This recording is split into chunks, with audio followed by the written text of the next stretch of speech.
¿El papelito es importante? Sí, sí lo es. Digo, así como en un trabajo el título es importante, aunque no sepas nada, pues aquí también es importante. Es un seguro, es una protección y no nada más para la mujer, o sea, es una protección para ambos, para el compromiso de ambos. A veces le ponemos peros que porque es que primero hay que comprar casa, es que primero hay que comprar carro, es que, o sea, posponemos mucho la boda porque queremos la gran fiesta o porque imaginamos que es algo costoso.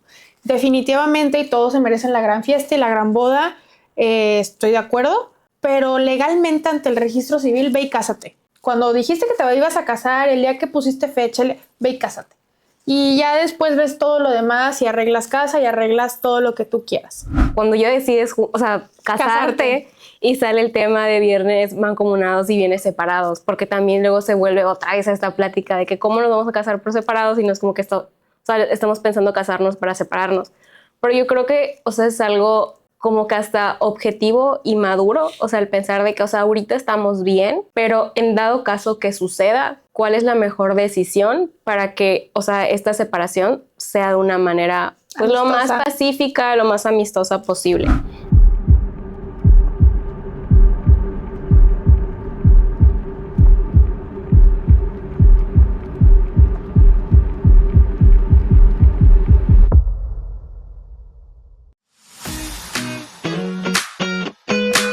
Bienvenidos a Destino Felicidad, el podcast que te guiará en tu viaje hacia una vida más saludable, equilibrada y llena de bienestar.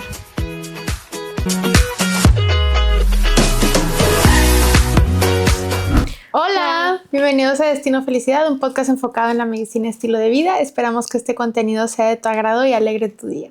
Así es, gracias por acompañarnos en un episodio más. Debido a que seguimos en el mes del amor y la amistad, queríamos platicar de un tema, pues considero que es muy interesante y muy importante también de saber. Controversial. Y también, sí, es controversial. Y es de la parte del matrimonio, o sea, cosas que debemos de saber antes de dar el sí o no dar el sí para ya, pues, formar nuestra vida, ¿no? Con alguien más.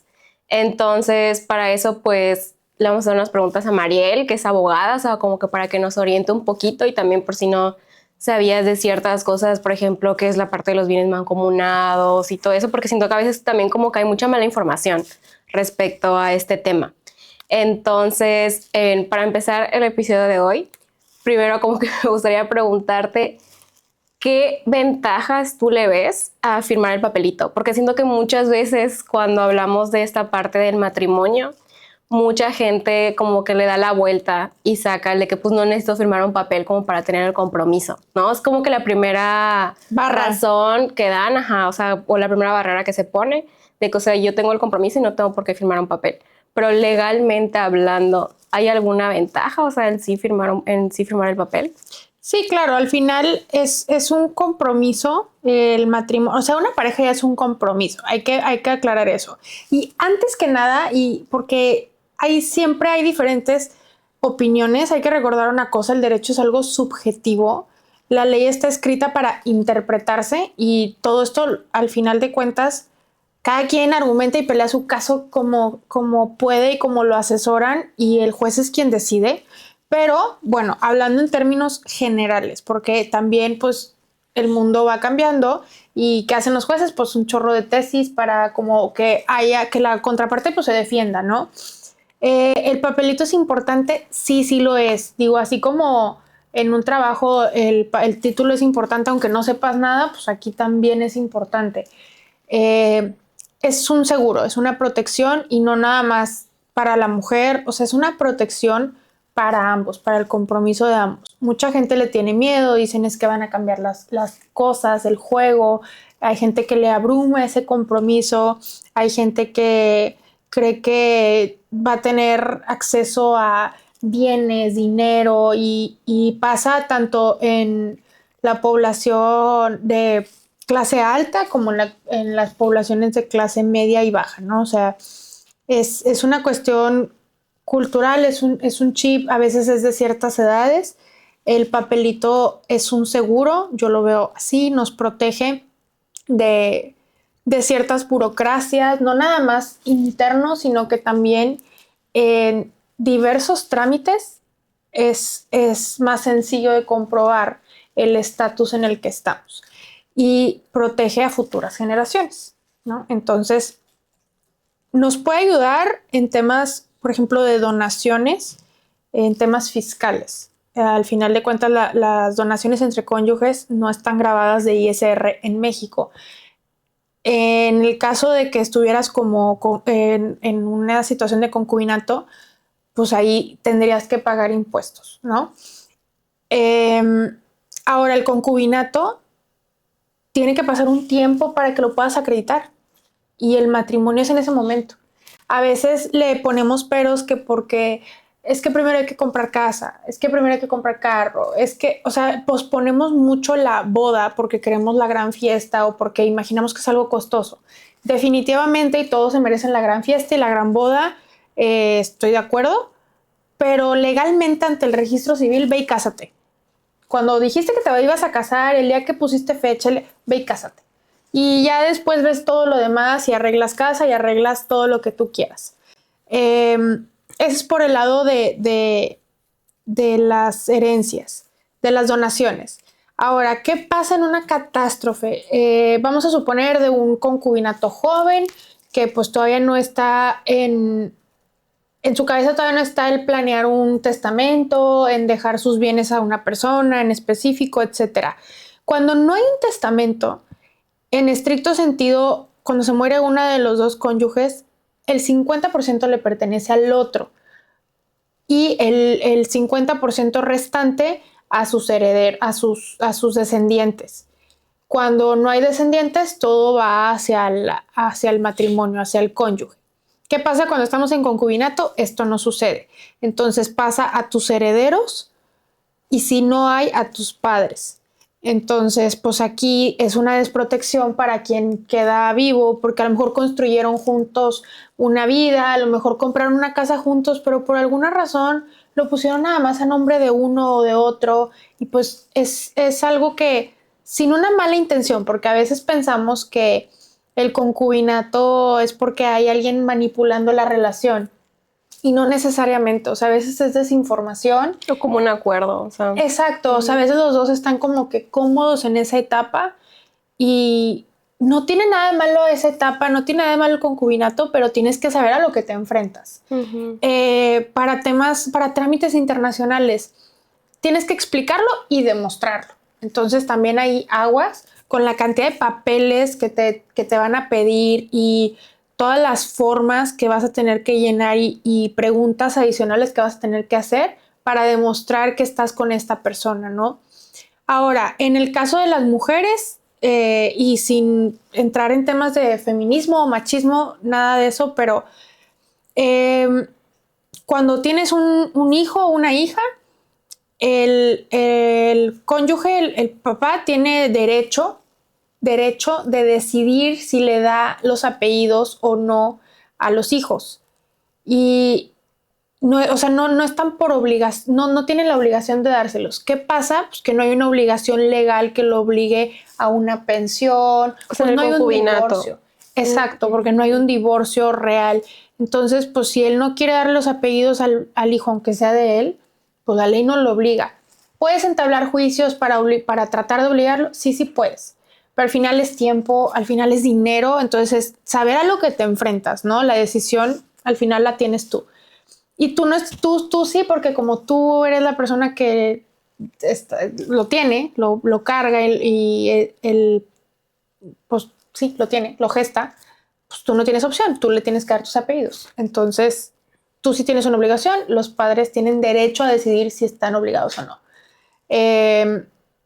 ¿Qué otro caso? En el caso de los seguros médicos, que igual, insisto, ya hay mucha información, ya hay muchas tesis de cómo pelearlo, etcétera, pero hay pólizas de seguro y el seguro social que cuando estás casado y tú entras a trabajar y pues te dan de alta en el seguro y todo, por default tu esposa y menores tienen acceso al seguro.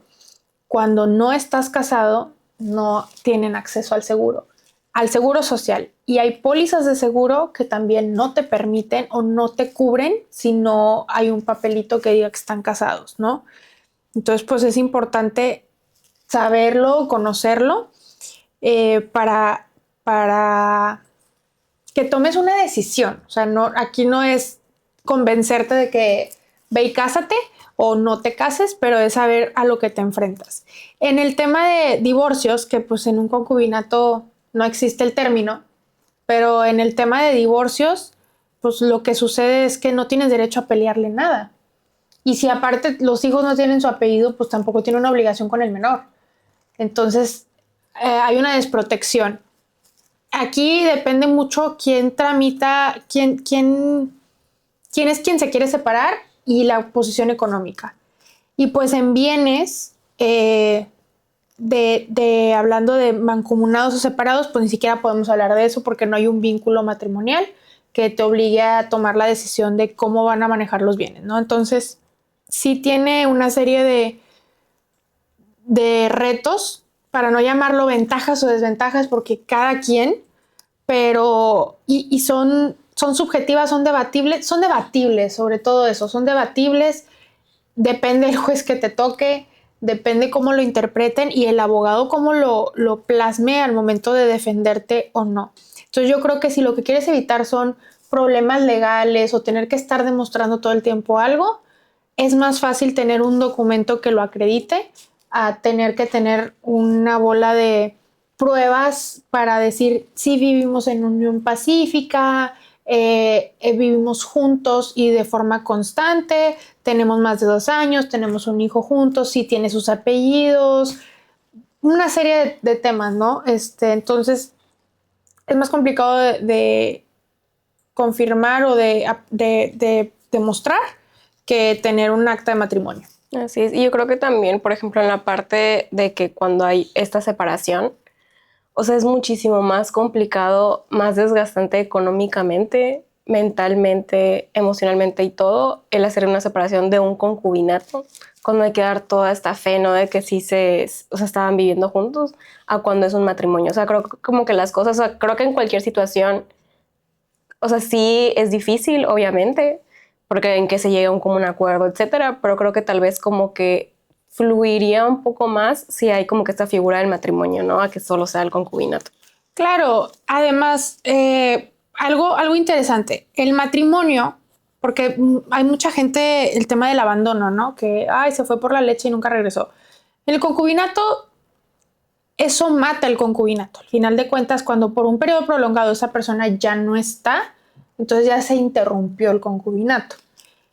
Y en el caso del matrimonio, se puede ir a donde quieran, al fin del mundo, a la luna si quieren. Mientras no haya un papel de divorcio, sigue casado contigo y no se puede nada más como que desaparecer y casarse por otro lado. Pasa, o sea, hay historias de terror de gente que, no sé, de que el marido que viaja, ¿no? Y no, pues me fui un mes a no sé dónde y luego voy otro mes y otro mes. Y cuando menos te enteras está casado. O se casó, ¿no? O sea, primero estaba contigo, pero luego se casó. O la mujer, o sea, no necesita ser el hombre, pero bueno, uno de los dos cónyuges se fueron y se casaron y tú ni te diste cuenta y todo le pertenece a la otra familia. Sí, de por sí. Si de por sí hay personas que se casan y se las arreglan. Hay gente que dice, no, es que yo nada más por la iglesia y tienen un matrimonio vía iglesia y luego van y se casan en civil con otra persona. O sea, si de por sí ya hay problemas y complicaciones.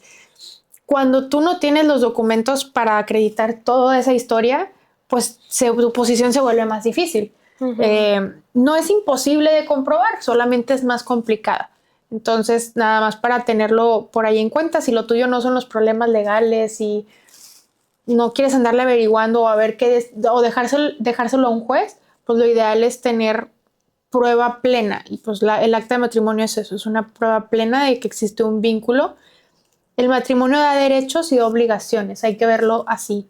A lo mejor da mucha felicidad y muchos problemas y lo que quieras, pero legalmente da derechos y obligaciones. Entonces siempre es tenerlo en cuenta para tomar decisiones. Ese es el matrimonio legal. No estamos hablando de temas religiosos, ahí yo creo que ya es, pues cada quien toma sus decisiones, puedes nunca casarte por la iglesia y eso no va a perjudicar tu matrimonio, tu figura jurídica. Así es. Y también creo que en muchas iglesias primero se pide, o sea, como que el acta de matrimonio ya legal justo para evitar esto, ¿no? O sea, que haya como que esta doble vida.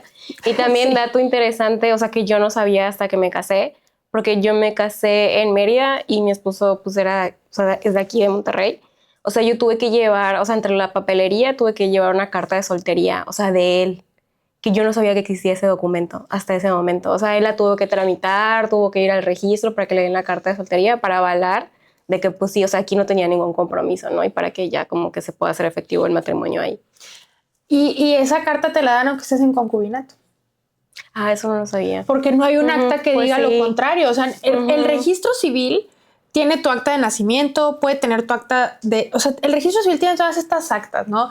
De nacimiento, de divorcio, de matrimonio, de soltería y hasta las de defunción. Entonces, es fácil el rastreo de una persona, ¿no? Porque yo no puedo ir a hacerme pasar por alguien que ya hay un acta de función, ¿no? Por ejemplo. Pero no hay un acta de concubinato. Digo, no dudo que se vaya a trabajar en un par de años para que haya algo, que tengamos la listita de las personas que viven en concubinato y no nos vaya a tocar un tema de ese estilo, pero al final es eso. Y el problema es que como ya hay, como es subjetivo, pues si hay peleas en donde incluso la concubina gana. Dices, ¿de qué me sirvió? Sí tuvo una muy buena defensa. O sea, por ahí radica Pues, la parte de... Y de muchas cosas que hay detrás, ¿no? De un proceso. Sí. Pero es que es eso, un proceso legal ya no está 100% en tus manos. Está en manos de mucha gente y de un sistema. Y ahí entra el si sirve o no el sistema. Entonces depende de cómo te vaya. Sí. Tú puedes decir que sí porque te ayudó o que sí porque te favoreció. O puedes decir que no porque hubo un sistema corrupto detrás que hizo que perdieras herencia, casas, derechos, pensiones. Entonces viene de ahí. Ahora, ahí en otros países se usa mucho, ¿no? Cuando tienes esta ayuda del gobierno, por alguna situación en específica, viudas, ¿no? Que dicen, yo ya no me voy a volver a casar porque pues estoy recibiendo una pensión del gobierno por parte de mi difunto esposo, etcétera. Entonces ya no me voy a volver a casar. Y viven en concubinato. Entonces ahí están obteniendo un beneficio a costa de otro. Y pues ahí deciden como que qué pesa más. Y luego ya llega un momento en el que a lo mejor empieza a pesar más acá y dicen, bueno, hora de dejar esta pensión, hora de volverme a casar. O sea, hay ciertas técnicas o ciertos engaños porque son engaños al final de cuentas que la gente tiene para seguir obteniendo ciertos beneficios. Aquí en México la verdad es que pues ese tipo de pensiones no se ven mucho, entonces no le vería tanto sentido. Pero bueno, siento que la gente que vive en concubinato, una parte es por desidia y otra parte es por estrategias, pero al final es justo ponderar qué estás ganando y qué estás perdiendo. Tú en tu situación específica, ya sabemos que el estilo de vida, cada quien tiene un estilo de vida, y saber a lo que estás renunciando. Al final es eso, y estar preparada y ver qué puedo hacer para adelantarme a estos hechos. O sea, para que no se me escape, para que no haya abandono, para quedarme con todo. Bueno, pues si voy a estar en concubinato, vamos a hacer testamento. Y me va a dejar el 50% en el testamento, porque estamos construyendo esto juntos. Y es lo único que pudiera ayudarme a protegerme en esta situación, porque por default no va a suceder. Entonces es eso, es buscar mecanismos que vayan como sopesando esos huequitos que hay, porque la ley todavía no avanza tanto. A veces avanza más rápido la sociedad que las leyes, ¿no? Y luego ya las van acoplando. Y a veces no las terminan de acoplar porque pues va en contra de todo lo que la cultura y la sociedad promueven. Entonces por eso también es complicado nada más agarrarte a, bueno, ahora vamos a dejar que el concubinato sea lo mismo que el matrimonio. Híjole, pues también le hacen la torre un poco a ciertas figuras. Y yo creo que eso es lo que se ha cuidado, de decir, no, es que todavía hay más ventajas. Si te casas, todavía hay más ventajas. Al final, el registro civil cobra por casarte. A lo mejor es poquito, pero cobra. Entonces es un ingreso. El decirte, ya no importa si te casas o no, vas a tener los mismos privilegios, beneficios, derechos y obligaciones, pues es quitarle ese ingreso. Porque entonces todo el mundo va a vivir en unión libre. Entonces yo creo que no pueden tampoco irse al otro extremo y tiene que haber siempre esta diferencia de decir, pues, chécate cuál te conviene más. Así es. Yo creo que también, o sea, entiendo muchas veces de dónde parte. A veces cuando alguien no quiere como que firmar el papel y decir de que, pues no me junto, no empiezo una relación con alguien como que pensando en que me voy a separar. porque siento que a veces también surge esta misma plática cuando ya decides, o sea, casarte y sale el tema de bienes mancomunados y bienes separados, porque también luego se vuelve otra vez esta plática de que cómo nos vamos a casar por separados y no es como que esto, o sea, estamos pensando casarnos para separarnos. Pero yo creo que, o sea, es algo como que hasta objetivo y maduro, o sea, el pensar de que, o sea, ahorita estamos bien y obviamente no nos estamos juntando ni nos estamos casando con miras a separarnos, o sea, nunca ese es el objetivo, o sea, de juntarnos o de casarnos, pero en dado caso que suceda, ¿cuál es la mejor decisión para que, o sea, esta separación sea de una manera, pues, lo más pacífica, lo más amistosa posible? Yo creo que es nada más como que dejar, o sea, esa opción, y que si llegase a suceder que nadie obviamente quiere, o sea, no es lo primero que uno piensa cuando está con alguien, pero pues si sucede, pues que al menos no sea como que tan desgastante todo el proceso. Y hablando un poco de este tema de bienes mancomunados y bienes separados, como que cuál es la diferencia. O sea, una vez de que ya se habló la pareja y decide que, ok, vamos a firmar el papelito, ¿cuál es la diferencia entre mancomunados o separados? A ver, aunque estés, o sea, cuando quieres construir algo juntos, buscas la forma.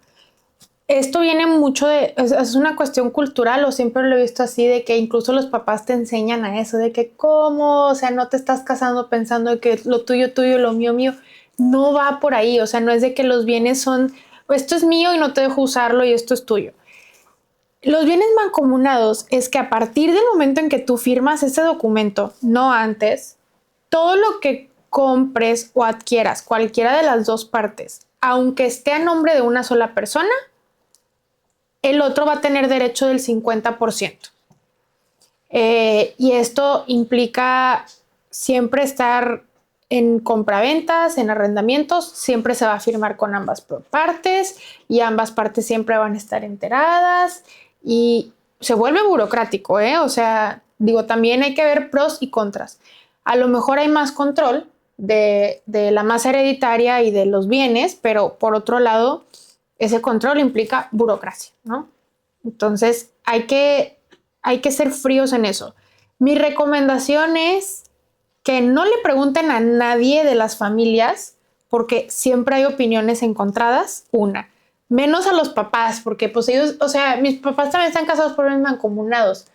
¿Cuál es el consejo que me pueden dar ellos? Que me case igual por bienes mancomunados. Sí.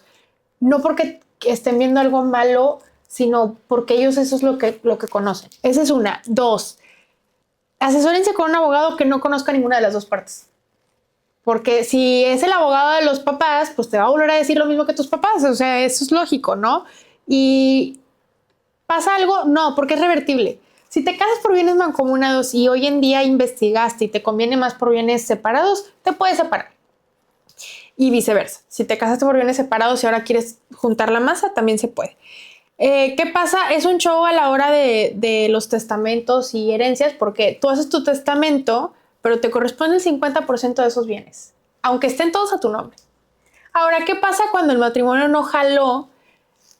Hubo lo que quieran, no jaló, y esa persona se va a llevar el 50% de lo que construiste. Y probablemente, no importa quién puso más, quién puso menos. Terminaron en súper malos términos, esa persona se va a llevar el 50%. Al menos de entrada.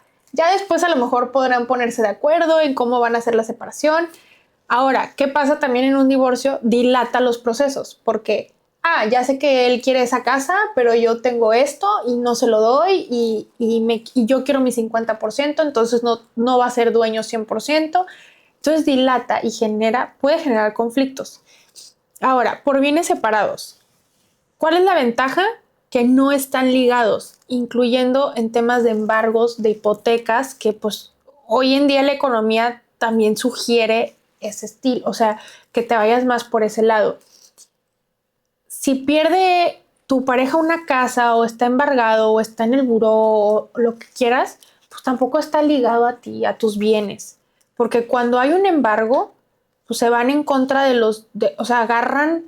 Vamos a suponer, deben una tarjeta de crédito y se echaron 3 cruceros en esa tarjeta y era ilimitada, pero no han pagado y los van a embargar, pues también va tu 50%. O sea, eres una obligada solidaria por default. Entonces, a veces incluso por deudas y por administración económica se sugiere la parte de bienes separados. Oye, pero es que lo compramos los dos, es dinero de los dos, en la casa aportamos los dos. Pues pueden ser copropietarios, pero eso es más fácil de deshacer, porque simplemente te compro tu 50% o me donas tu 50% y la donación sigue siendo sin causar impuestos, o cedes esa parte, pero ya es más fácil.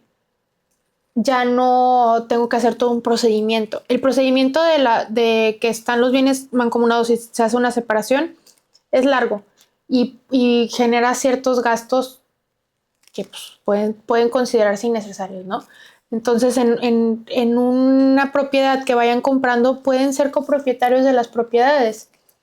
¿Qué pasa cuando cambia la ley y tienen más de una propiedad y la ley te permite nada más tener una por persona? Eso no ha pasado en México y dudo mucho que pase, pero pues simplemente, no sé, tienen dos propiedades, los dos son copropietarios, por bienes separados, pues tú te quedas con una y yo me quedo con otra, ¿no? Entonces siento que es más sencillo, y en un divorcio, bien padre, aplicas un divorcio incausado, rapidito, lo firman y ya. ¿Qué pasa con el divorcio en un matrimonio con bienes mancomunados? Son dos partes. Primero divorciarte, y si hay hijos, pues la tutela de los hijos, y luego los bienes, la separación de bienes, el divorcio de los bienes. Y ahí generalmente es donde hay mucha dilatación del proceso. Cuando están en términos súper amistosos y que cada quien sabe dónde aportó y lo que hizo, a lo mejor es más fácil. Pero esas situaciones es una de cada 10 personas, o sea, esa madurez emocional y todo es cuando el matrimonio fue bien, se despidieron bien y se divorciaron bien, pero pues eso no necesariamente pasa así. Entonces ahí juegan mucho las emociones y juegan mucho el dinero. Pues el dinero transforma a veces a la gente. ¿Qué pasa cuando dicen, no, es que de un lado la familia tiene más riqueza que otra? Usan mucho esto de la separación porque dicen, no, se va a querer quedar con lo tuyo. Como quiera lo puedes pelear, o sea, las pensiones al final de cuentas se pelean. No tiene nada que ver una cosa con la otra. ¿Le puedes pelear la casa? Pues sí se la puedes pelear. Tú puedes pelear lo que quieras. O sea, al final de cuentas es eso. Tú puedes pelear. Lo que te lo otorguen o no es otra cosa. Pero el tener bienes mancomunados no te garantiza tampoco que todo va a ser tuyo y para ti. Si de plano no se ponen de acuerdo, pues ahí el juez decide, oye, no, pues esta casa va para ti porque tienes a los niños y tú te vas a quedar rentando otro lugar porque no tienes a los niños. Entonces es eso. Y a lo mejor la casa la compró él, pero como ella se va a quedar con la tutela, se va a quedar con la casa. Pues en un divorcio feo, pues qué coraje, ¿no? Al final de cuentas. Pero bueno, por temas estratégicos y a veces hasta fiscales, se recomienda el tema de bienes separados. ¿Qué tienes que hacer? Sentarte y platicarlo con tu pareja, no en conjunto, no en comunidad, no es así como que vénganse todos, vamos a participar terapia en esta asamblea. Sí, no es terapia. Hablarlo, sí, yo creo que sí es de hablarlo, sí. Y dejar a un lado también culturas y costumbres, o sea, es que nos conviene a ti y a mí basado en nuestro patrimonio, no en el de nuestros papás, abuelos, en nuestro patrimonio.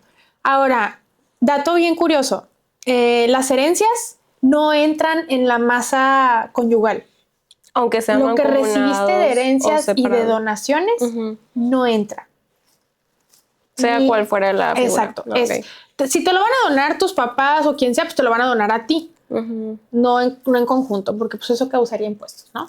Entonces te lo van a donar a ti. ¿De quién es? Tuyo. El día que te separes, si la casa te la heredaron o te la donaron tus papás o quien sea, pero te la donaron o te la heredaron, no va a entrar en la masa, aunque estén casados por bienes, por mancomunados. No va a entrar. ¿Por qué? Porque viene de una herencia. Entonces es tuya. Y si es el único bien que tienes y pues tu pelea de si van a ser bienes mancomunados o no fue en vano, porque como quiera lo que tienes lo heredaste, ¿no? Entonces no va a entrar. Ese es por un lado. Ni herencias ni donaciones. Entonces es nada más ahí para tenerlo en cuenta. Ahora, si están casados por bienes mancomunados, hagan testamentos, porque es un show y se vuelve bien complicado cuando hay que repartir una herencia y los bienes son mancomunados y las dos personas ya fallecieron y no se hizo el proceso de uno y luego se quedó pendiente, etcétera. Y no hay un testamento para hacer el proceso. Y yo creo que también, o sea, siempre es súper importante la parte de tener un testamento, pero creo que entra mucho, como que con mayor relevancia en la parte de bienes mancomunados y en concubinato, para también proteger de que a tu pareja. Entonces, o sea, yo creo que al final debemos de ver esta situación como, es un paso que vamos a dar a nuestra relación, o sea, como que tal vez para una relación más madura. Sí, siempre lo importante va a ser el diálogo, o sea, que haya como un acuerdo. Si esa persona no te da lo que tú deseas, pues, o sea, digo, ahí ya se tomarán ciertas decisiones. Pero sí creo que es importante como que saber toda esta información, porque a veces como que nos podemos dejar engañar por lo que nos digan.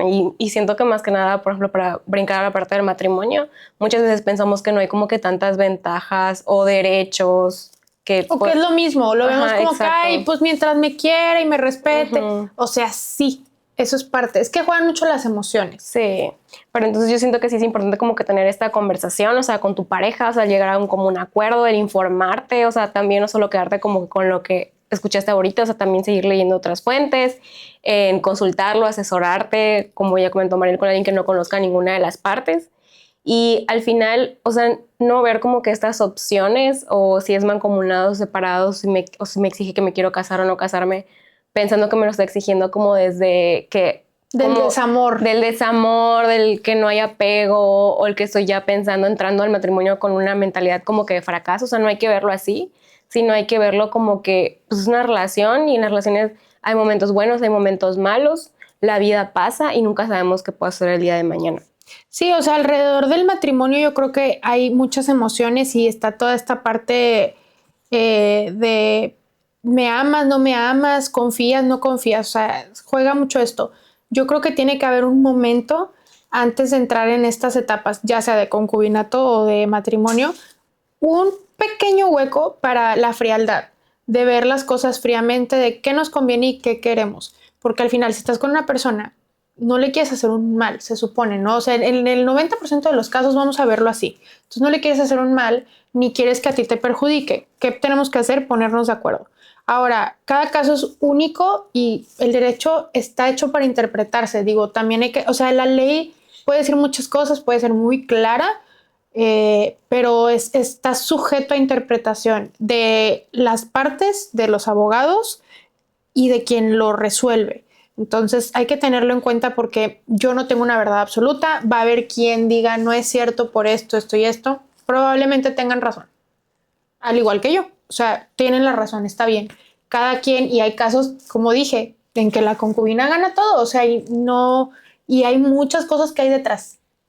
Hay que verlo así, muchas cosas que hay detrás. Hay que apegarse a lo tradicional. O sea, siempre lo tradicional va a ser lo más sencillo porque está fácil de demostrar, pero no porque sea la única forma de obtener algo. Es nada más eso. También se vale decir, no, yo voy a romper barreras y yo voy a ser la concubina que se quede con todo. Bueno, pues está bien, o sea, quédate con todo, paga abogados, desgástate. Va a depender de lo que quiere cada quien. Sí. Pero sí es importante este momento de frialdad y también cuando vayas a tomar una decisión en relación a tu matrimonio que implique cuestiones legales, enfríate primero completamente. O sea, no tomes esas decisiones así impulsivas porque te garantizo que 2 horas después te vas a decir qué estoy haciendo. 1 y 2, no lo hagas solito. O sea, sí ve con un abogado con el que quieras. Ahora, cuando tú vas a pedir una opinión de un abogado, y es importante decirlo, no estás obligado a contratar a esa persona. Tu información sí tiene que ser confidencial y puedes ir a buscar 2 opiniones. Ya que tengas 2 opiniones, porque generalmente nos quedamos con la primera porque nos dicen lo que queremos escuchar para vendernos. Al final somos prestadores de servicios, o sea, también no me crean en lo absoluto. Entonces búscate la opinión que más te beneficie o la más cruda o la más fría que te den, porque probablemente sea la más genuina. Y busca más de una opinión, como con los médicos, como con cualquier prestador de servicios. Entonces, no te quedes nada más con una, no lo busques porque estás enojado o no te agarres nada más de que y voy a ir al juzgado a presentar mi divorcio, porque hay cosas que ya no tienen reversa o que te va a costar tiempo y desgaste y las relaciones no siempre aguantan todo. Entonces yo creo que es enfríate antes de tomar cualquier decisión, anota pros y contras, o sea, velo desde un punto de vista, siento que todos tenemos ese lado legal en nuestra cabeza de, a ver, ¿me conviene o no me conviene? Y que hagas lo que te conviene y lo que te beneficia, no lo que otros te dicen que hagas, porque pues, es muy fácil cuando hablamos de afuera de una situación, incluyendo a los hijos, que a veces los hijos dicen, no, es que quédate aquí, o vete, o divórciate, o haz. Yo creo que es tú, poner en perspectiva tú lo que tú necesitas, tomando en cuenta lo que está a tu alrededor, pues sí, obviamente, pero lo que a ti te va a beneficiar y siempre de la mano de un experto. Igual para antes de casarte, así como vas a terapia y así como tienes las pláticas prenupciales con el padre, pastor, sacerdote, no lo sé, también trata de tenerlas desde el punto de vista legal en el y léete el código, hay un pedacito específico para eso, es cortito, léete esa parte para saber más o menos como que qué implica. Como quiera en el registro civil, si mal no recuerdo, pues te leen más o menos una parte, ¿sí? ¿Tú que ya te casaste, sí? ¿Sí te lo explican? La verdad no me acuerdo, o sea, creo que para el momento, o sea, como que te preguntan antes de que va a ser mancomunados o separados y ya como cuando se hacen lo de la firma, o sea, como que ellos ya lo saben el día de la ceremonia. Pero no recuerdo, o sea, que me hayan dado como que esa explicación de cada quien. ¿El disclaimer? Ajá, no me la dieron. Entonces yo creo que también, o sea, no sé si fue situación del registro civil en particular en el que me casé o es como que en general del sistema. Pero si es en general del sistema, yo creo que tal vez allí hay una deficiencia, o sea, que se podría mejorar. Y también yo creo que ahí radica mucho también la parte del pensamiento crítico de uno. Y tienes muchísima razón, o sea, todas esas cosas al final son dominio público. O sea, puedes buscarlo y checar más o menos lo que como que dice. Obviamente no tenemos el conocimiento como que legal, ¿no? Tal vez para interpretar todas esas cosas. Pero hasta el ChatGPT. Pero así es. Entonces yo creo que como que sí es importante tener como que esta información. Creo que la información al final, o sea, no quiero decirlo como que es poder, pero pues sí nos ayuda a tomar mejores decisiones, a tomar decisiones pues más informadas. Y más que nada, pues al final para protegernos a nosotros mismos. Y a responsabilizarte Así también es. lo que a ti te corresponde hacer. No sé si ya se modificó o no, digo, lo querían modificar de que pues el tema de que el matrimonio se hizo para procrear. Es que no estoy segura, o sea, voy a decir algo que probablemente me van a corregir y todo. Ojalá me haga tan viral que alguien me corrija, pero que viene como una parte de, no que sea una obligación, pero que es un objetivo, que se tiene que, como, eso de la consumación del matrimonio y todo eso, o sea, de eso que viene desde antes, todavía se sigue arrastrando de tener hijos y todo. Entonces, nada más para que se den una idea. Por ejemplo, también ahorita, si tú le pediste a tu pareja, si tú interrumpiste estudios, trabajos, lo que quieras, oportunidades económicas de tu pareja para que se quedara en casa, tú le tienes que pagar. O sea, en un divorcio, tú puedes pedir una compensación económica por eso. Y la compensación, pues tú puedes pedir misa y el juez te va a decir si sí o no. O sea, también a veces hay personas que piden algo exagerado y el juez corrige, ¿no? Y hay personas que piden menos y que el juez se enoja tanto con la persona que le pide más. Entonces, y las pensiones normalmente te las quitan ya directamente de tus nóminas cuando estás en nómina, que mucha gente la estrategia es de que, oye, por favor, sácame de la nómina para que no me quiten. No importa, eso sí procede mucho, van y te buscan. O sea, siento que de pensiones difícilmente te salvas. Entonces, nada más para tenerlo en cuenta de que hay derechos y hay obligaciones. Y es importante también conocer a qué estoy obligado yo y si quiero no adquirir ese compromiso, porque a lo mejor pensamos que todo es color de rosas, cuando nos enteramos de todo lo que nos corresponde ya no queremos. Entonces eso, es verlo desde un punto de vista frío. El matrimonio tiene partes bonitas y partes que no, y es importante estar preparado para las que no. Así es. Esperamos que esta información haya sido de mucha utilidad, que pues hayan conocido diferentes cosas que tal vez si antes no sabíamos y que también, o sea, tal vez que toda esta información sirva para que tengan esa plática con su pareja. Si están como concubinos, si les gustaría casarse, ya tengan como que más herramientas tal vez como para defender su punto, o al contrario, o sea, yo creo que también, o sea, es valioso, o sea, el que esta información sirva para abrir pues nuevas conversaciones, ¿no? Esperamos que este episodio les haya gustado. Nos vemos en el siguiente capítulo. Caminando juntas hacia tu destino, felicidad. Bye.